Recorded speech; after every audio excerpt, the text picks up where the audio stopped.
Oh, oh, oh, Mikel Merino. Oh, oh, oh, Mikel Merino. New number 9. Bonjour tout le monde, bonsoir, ladies and gents, Gunners et Gunners. On est de retour sur le G-Retic & Co. Merci à tout le monde de nous rejoindre, comme d'habitude, chaque semaine. Chaque semaine, nouvelle aventure. Merci à ceux qui nous rejoignent pour la première fois. N'oubliez pas de liker la page, de la partager et de vous abonner parce que notre petite communauté, elle grandit chaque jour, pas à pas. Et ça fait plaisir d'animer ce show. Mesdames et messieurs, bon, cette fois-ci, elle n'est pas étrangère au show. Pour certains qui suivent cette émission, vous la connaissez. M. La fameuse.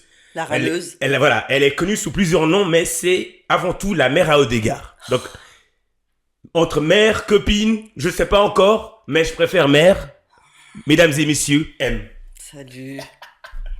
Non, c'est Voilà. la mère, ça va pas. Le reste. Stepmother. Mais cata, cette intro. Mais ça va. Non, ça fait un plaisir de t'avoir. Voilà, c'est le show, le meilleur show pour que elle vienne sur l'émission parce que, waouh, si vous connaissez son affiliation avec Sterling, pendant le match de samedi, il y avait qu'une personne que je voyais, c'était M, et ça fait vraiment plaisir que tu viennes encore une fois. Avec plaisir, Merci, pour l'invitation. On va rentrer direct dedans, les chers Gunners Gunners. Allons-y, match de samedi. On n'avait pas de match, on n'avait pas joué quoi. On était revenu de Dubaï, tranquillement. Apparemment, tous les Gunners Gunners, on va à Dubaï. Normalement, quand on va à Dubaï, quand on revient, tout est censé être magnifique. Et on est censé, on a FFC, de gagner la Ligue. Mais, on est allé à Dubaï. Ouais, et on a fait quoi? Qu'est-ce qui s'est passé? Ton petit ami cette fois-ci. Alors donc, Kai, c'est mon petit ami. Il est complet. Waouh! Ok. Chef, il s'est blessé et il est out. C'est-à-dire qu'on a fait le mercato, on a été têtu. On s'est dit d'accord, c'est bon, on va continuer avec Kai et notre ami Martinelli. Oui, c'est vrai. Il y a Martinelli aussi. Ton petit frère. Le petit cousin. Le petit cousin. Et Martinelli s'est blessé juste avant la pause. On va à Dubaï, Kai Havertz se blesse aussi. Ouais, gravement. Fini, c'est terminé. Ouais. Ok, effectivement, c'était pas le meilleur trip pour nous parce que je crois qu'on en avait discuté dans un de tes lives. Je crois que c'était après le match contre Girona où on était à 2-3 jours de la fin du mercato. Et toi, t'avais amené le fait qu'on soit couillu entre guillemets si on ne prend pas d'attaquant là. Moi, je t'ai dit, je pense qu'on est mal barré pour faire autre chose que ce qu'on est en train de faire, c'est-à-dire ne rien faire.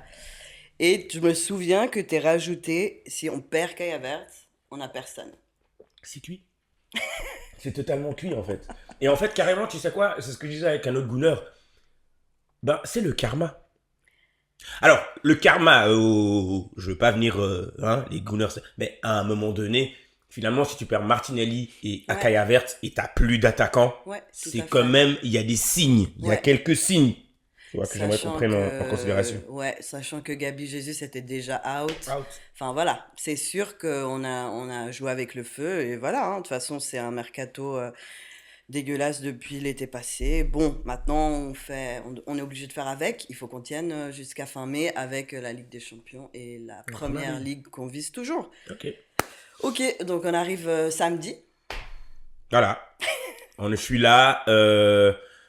On arrive samedi avec cette nouvelle équipe, parce que maintenant c'est une nouvelle équipe Arsenal, c'est-à-dire 3. On met combien d'attaquants? 2 ou 3? Parce que, allez, j'abuse, on a 3. On en a 3 parce que je voulais enlever Sterling. Ah oui, en fait, je l'ai déjà enlevé. Mais on a 3 attaquants, c'est tout ce qu'on a.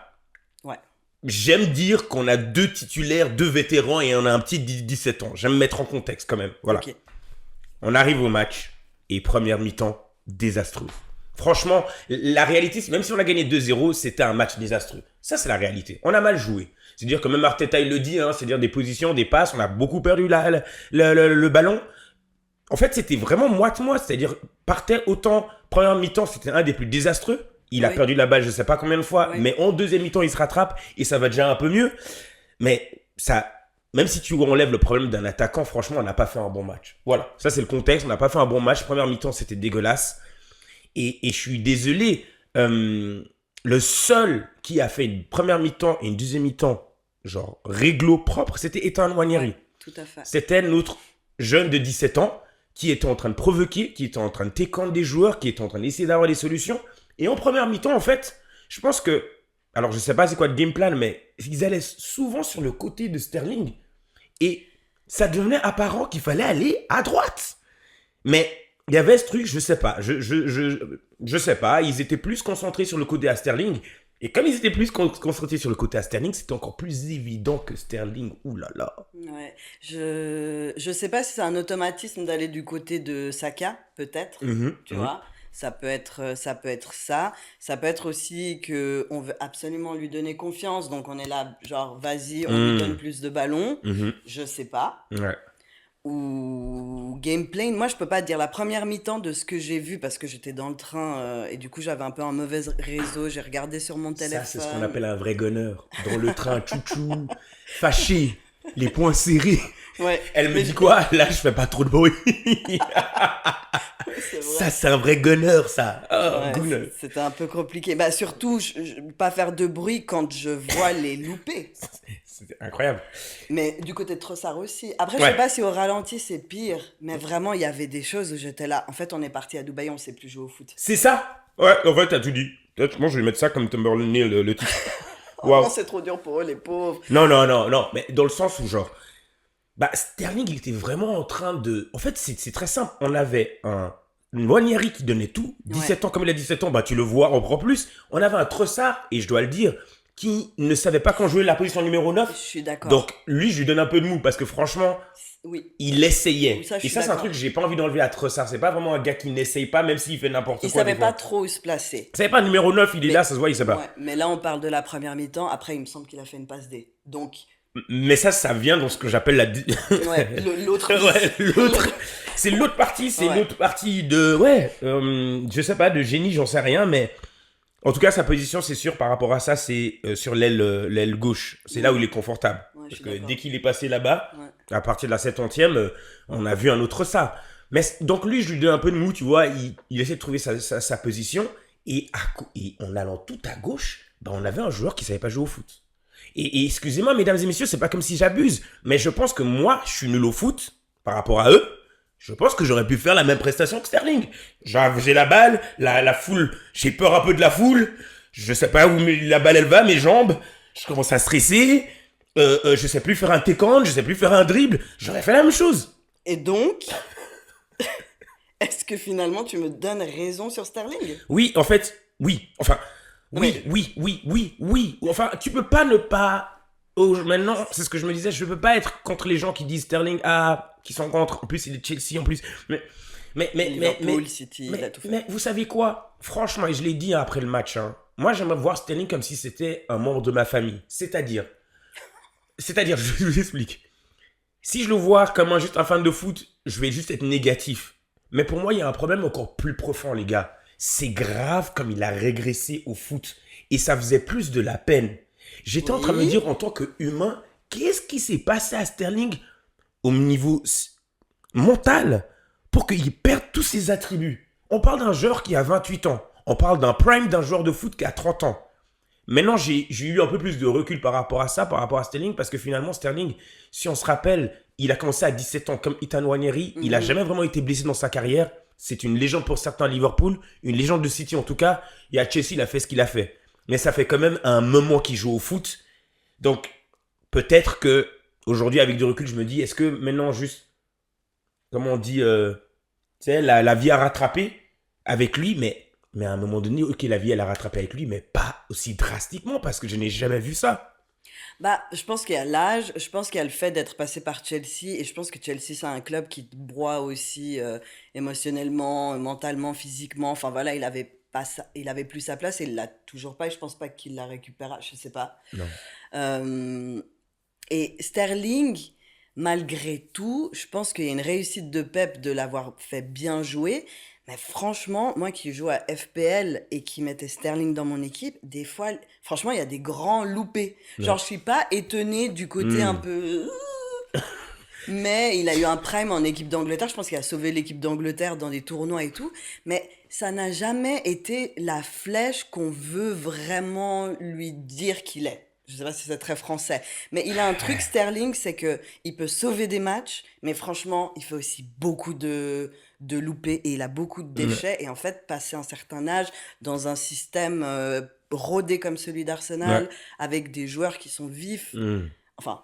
en tout cas 1 ou 2 joueurs qui sont vifs, après le reste on pourra en parler, bah tout de suite en fait le niveau, tu vois, genre pour moi c'est comme Gabi Jesus, c'est genre en fait t'es allé à entre 4 et 6, mais la moyenne des joueurs elles sont à 8, donc l'écart tu le vois ouais, par rapport à Arsenal tu dis voilà, mais du coup il faut monter et c'est pas facile, mais Sterling, c'est pour ça que quand je dis que c'est un membre de famille, j'ai vraiment eu de la peine pour lui. Et du coup, j'étais pas en mode pendant le match en train de trop me fâcher contre lui. J'étais en train de, je rigolais de nervosité parce que j'étais en train de me dire mais j'ai jamais vu ça. Je n'ai jamais vu ça. Et Arteta, il a dû arrêter le mal. Il l'a retiré et il l'a retiré d'une manière où ça se voyait que ça n'allait pas. Ouais. Et moi, je me souviens aussi de la discussion qu'on a eue après Girona parce qu'en fait, il faut pas oublier que là, c'était Leicester 18e. C'est ça. Donc, en fait, il y a 2 prestations pour moi de Sterling. Girona, où ils étaient déjà éliminés, c'était censé être quand même un match aisé.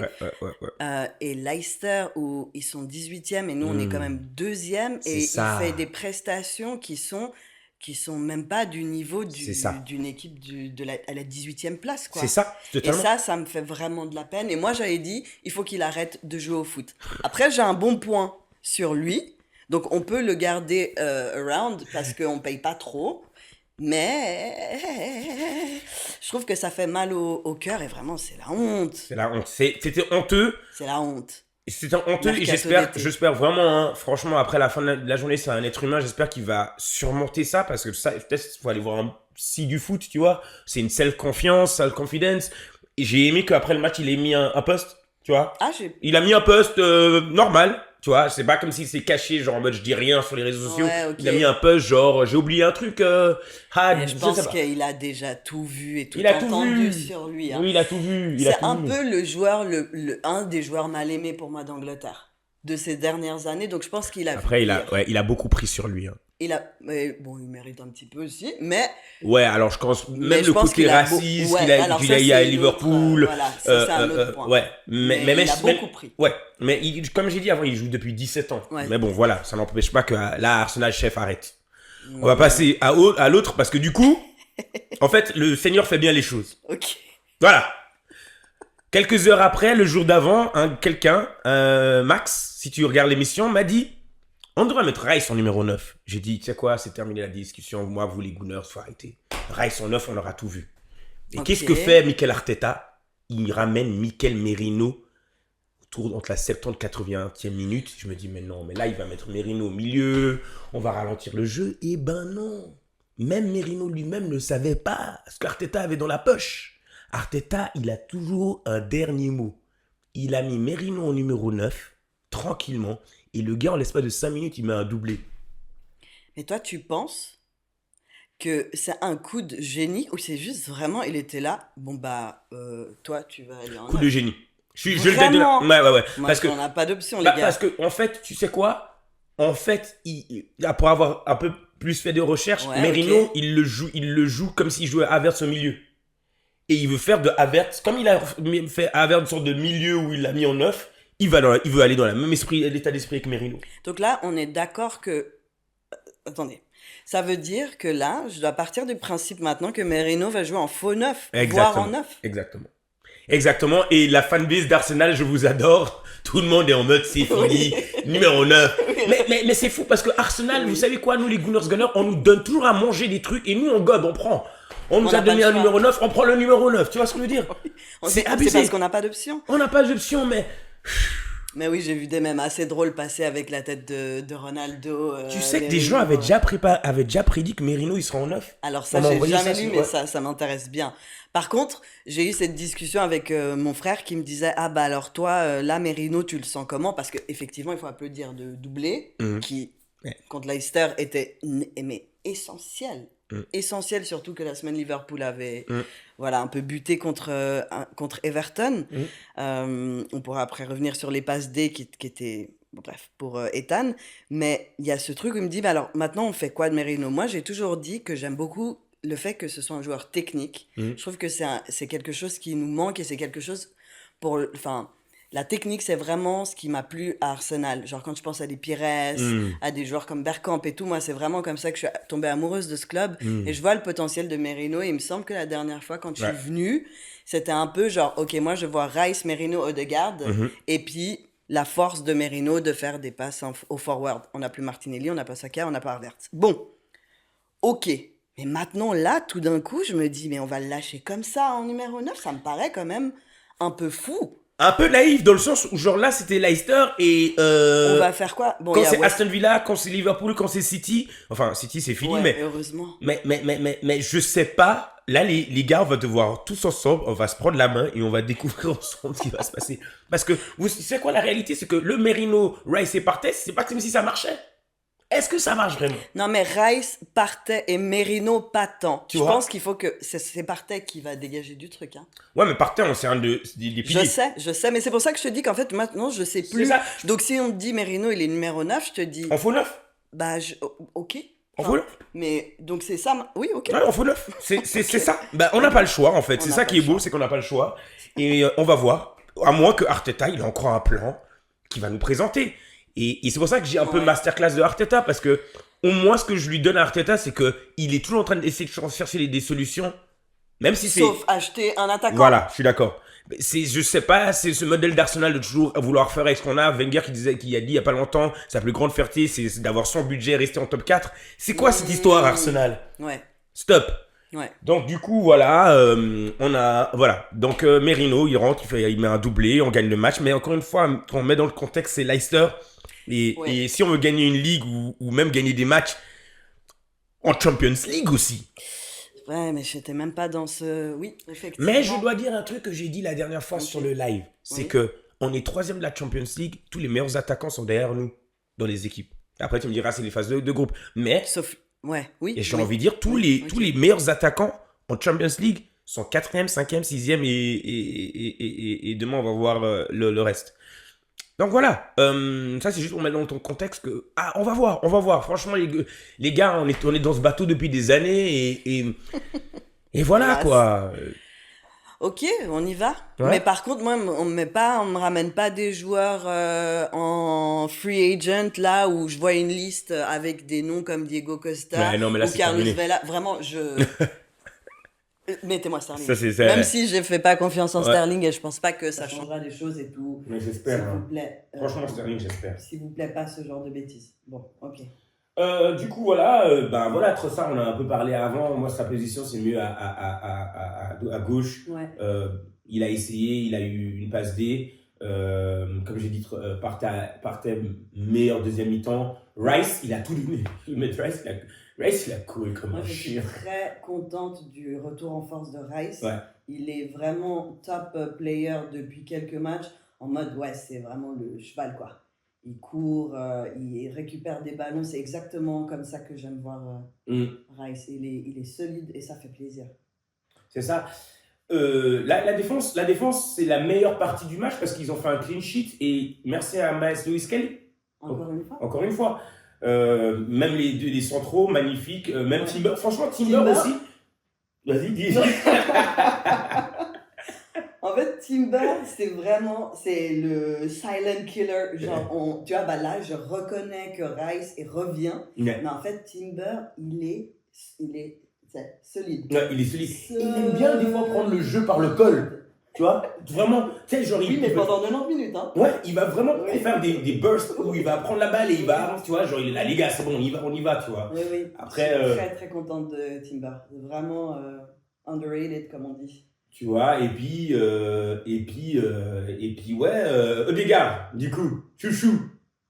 Qu'est-ce qu'on dit de chouchou? Parce que moi, je n'ose pas parler de chouchou avec toi. Bah, tu sais quoi? Alors, c'est pas chouchou, c'est c'est capitaine. Ok.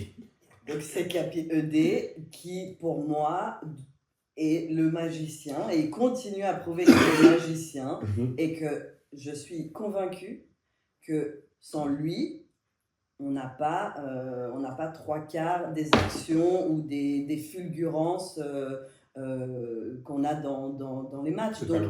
Donc, pour moi, il y a ce truc où effectivement, j'attends un peu qu'il prenne, j'ai pas envie de dire plus le lead parce qu'il le prend, mais voilà, j'aime le voir aussi marquer, j'aime le voir un peu plus confiant devant les buts, ce qui est peut-être moins le cas depuis quelques temps, mais franchement, et même, encore une fois, genre à un moment donné, je sais plus à quelle minute du jeu, je suis là, mais tire, puis en fait, il tire pas, il passe le B, mais en même temps, Trossard, il est bien placé, tu vois, il est bien dans son rôle, tac, c'est but.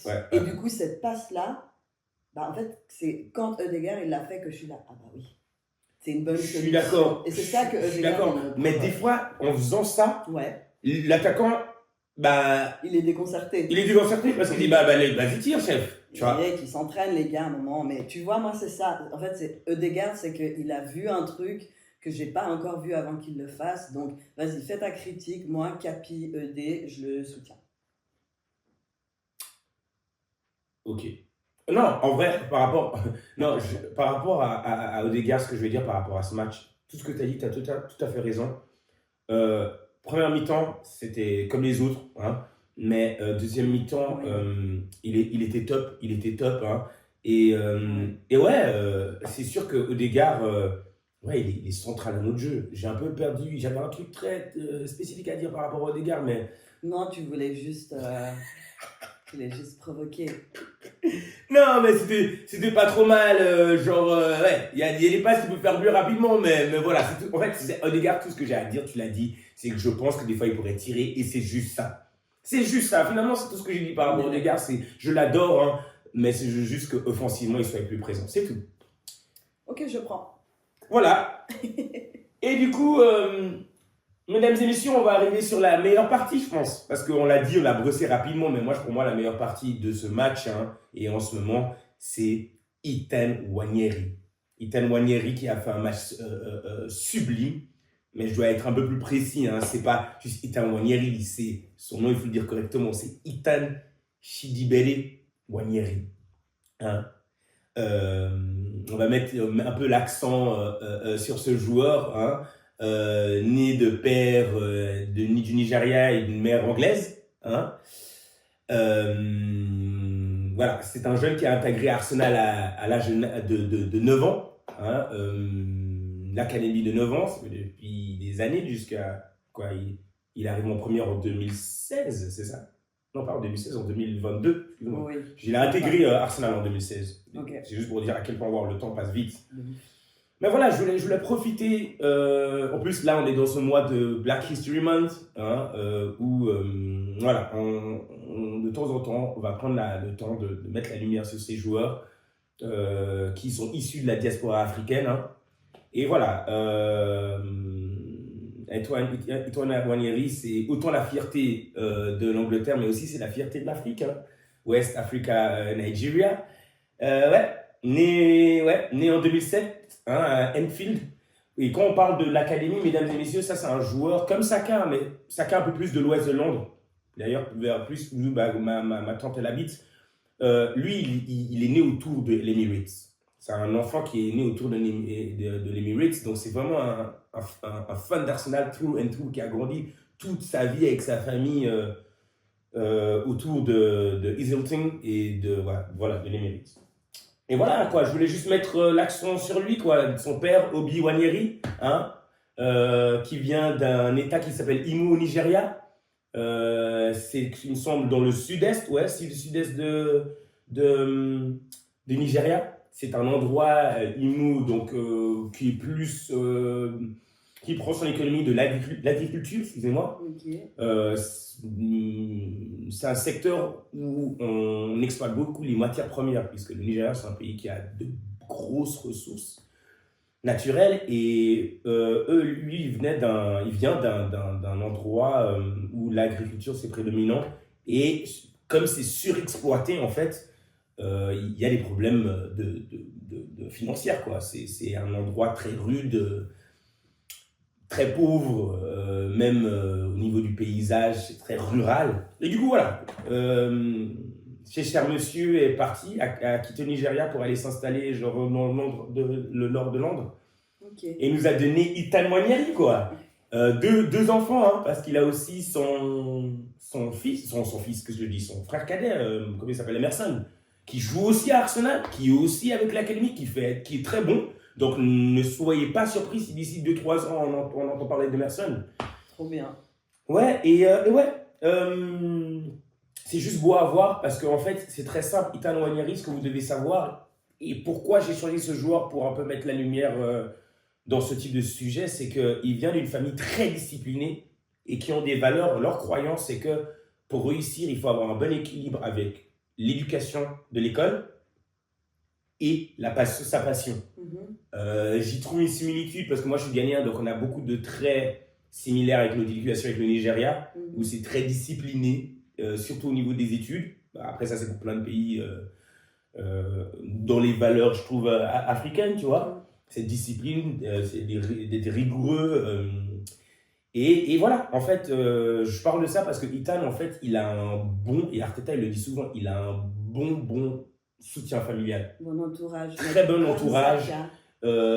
Premier de l'école. Ouais. Hein, il allait à St. John's, qui est une école, tu vois, une école très disciplinée, où on t'apprend les bonnes étiquettes. Premier de sa classe, donc autant il a 14 ans, il est avec les U16, là il est avec la première, il est à fond sur son éducation scolaire.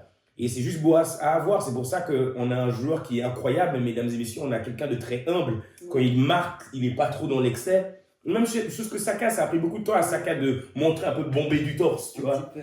On voit cette influence africaine à la maison. Et en fait, c'est son père qui a passé beaucoup de temps dans un parc, dans les parcs d'Islington, à côté d'Emirates, à l'entraîner, en fait. Et a passé beaucoup de temps avec lui et son frère, et à vraiment investir dans son fils, tout en gardant une certaine rigorosité par rapport à l'école.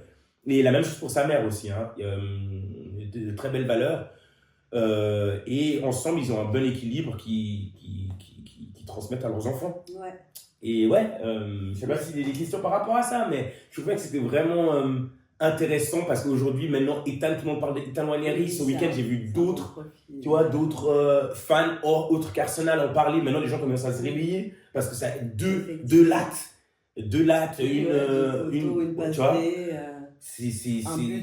Un premier but en Champions, donc aussi il est sur la scène internationale à 17 ans, ouais. Ce qui est quand même un exploit pour ce type de joueur. Ouais. Donc non, je suis très contente pour lui. Je pense qu'effectivement, moi je ne connaissais pas tout le background, ouais. Mais ça me fait beaucoup penser à Saka. Je pense que Miles Lewis-Kelly, ça doit être aussi un peu ce cas-là avec un entourage parce qu'on voit sa mère active autour de l'Emirates pour un peu parler aux familles de personnes qui ont des enfants qui jouent au foot, comment les entourer, comment les porter, les soutenir. Donc franchement, une triple alliance là, Saka, Ethan et Miles qui est... Et tu vois justement. Il est jeune, hein, il a 22, 3 il est jeune. Okay. Et tu vois vraiment cette influence, je reviens vraiment cette influence africaine où finalement son père, c'est le dur labeur en tant qu'agriculteur. Oui, tout à fait. D'apprécier le dur travail, d'être dedicated, tu vois. Dedicated, d'être discipliné. Discipliné, exactement, tu vois. Et qui leur ont transmis ça. Et c'est juste beau à voir. Et ouais, comme tu as dit, par rapport à la mère de Miles aussi. Tu vois qu'elle tu vois même quand elle parle dans les interviews que pas je dirais l'arrogance, mais le fait qu'il soit sûr de lui, parce que Miles, ce qui est impressionnant dans le joueur, c'est à quel point il est sûr de lui. Oui. C'est vraiment quand je vois, alors Ethan, lui, il est sûr de lui, mais voilà, il joue en opposition, mais Ethan, je veux dire, il est contre des gros, enfin Miles, il est contre des grands joueurs attaquants, et tu vois vraiment sa composure, la façon dont il arrive à facilement aller, voilà. Juste se défaire d'un attaquant, c'est vraiment impressionnant. Et tu vois cette assurance en lui. Et quand sa mère, elle parle, je le vois. Tu vois.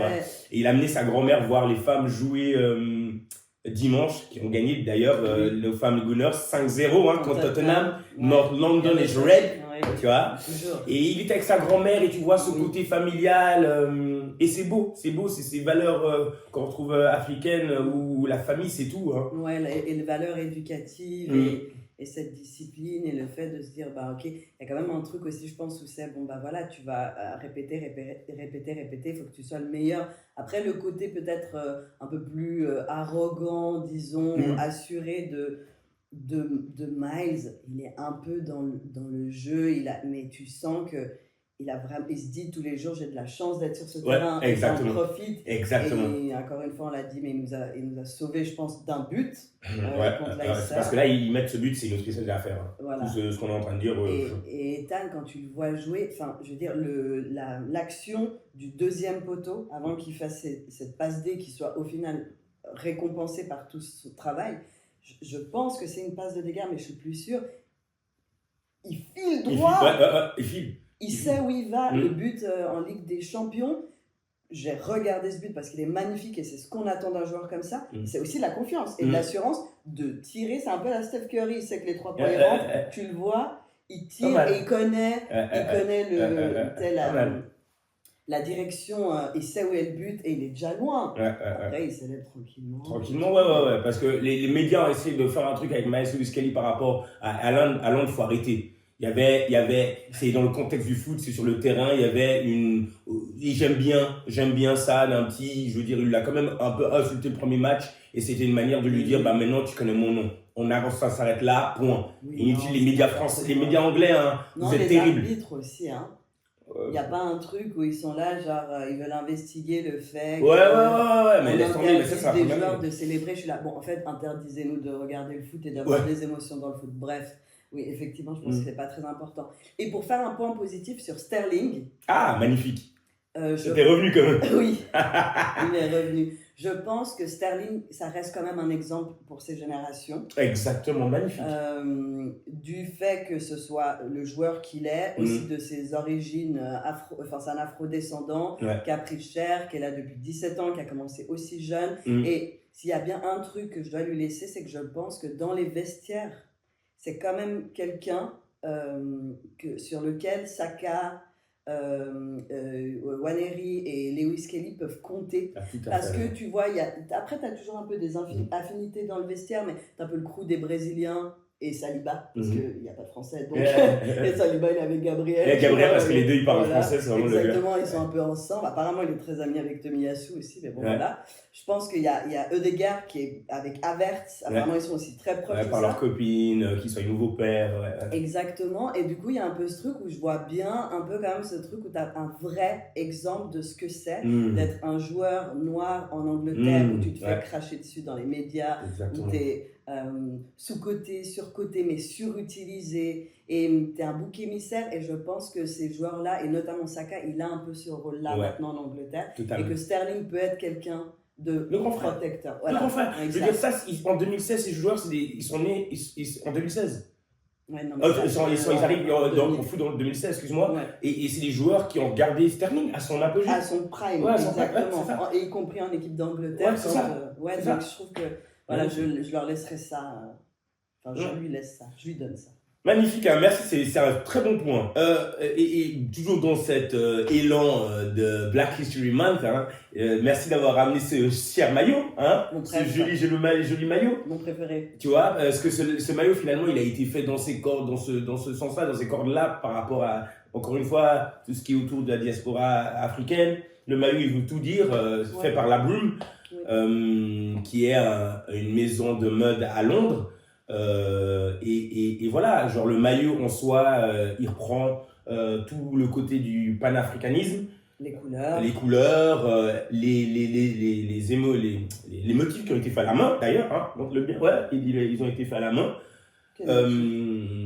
Et en fait, c'est un gars à Fodey, juste dire son nom correctement quand même pour ça, un Fodey Doumbouya.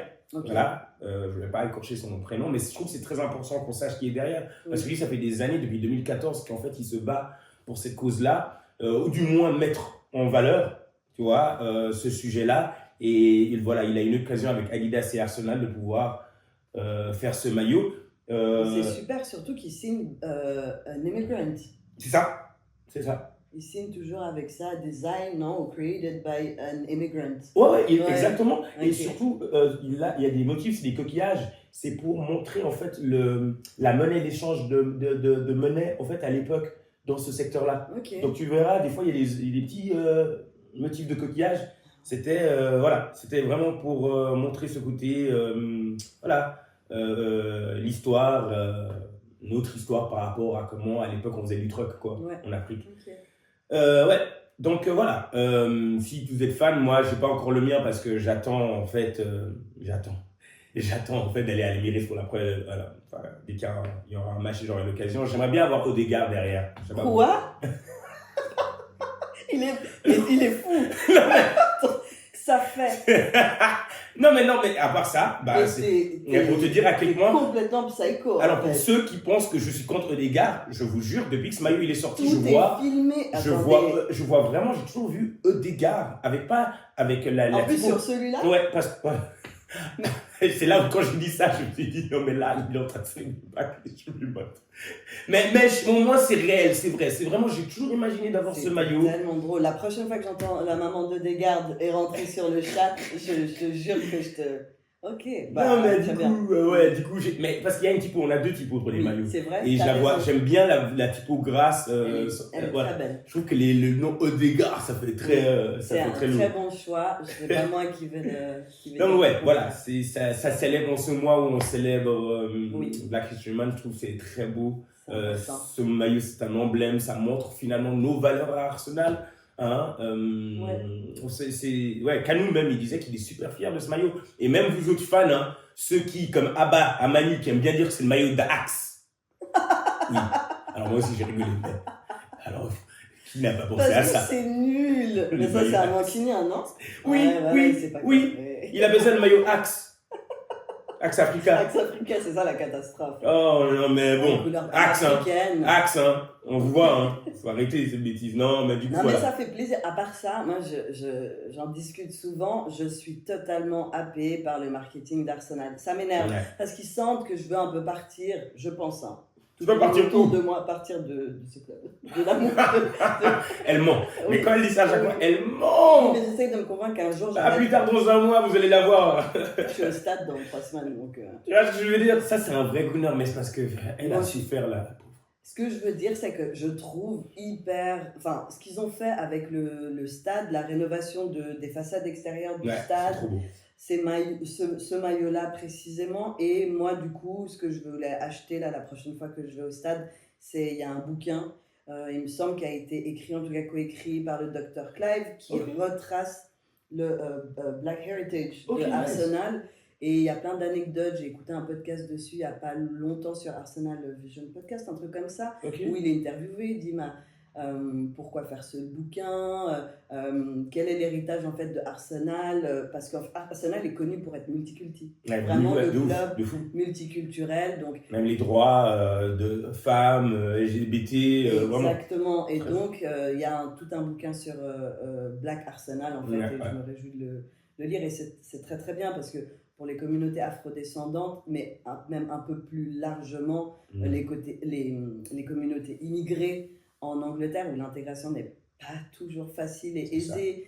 En équipe d'Angleterre, ils prennent cher.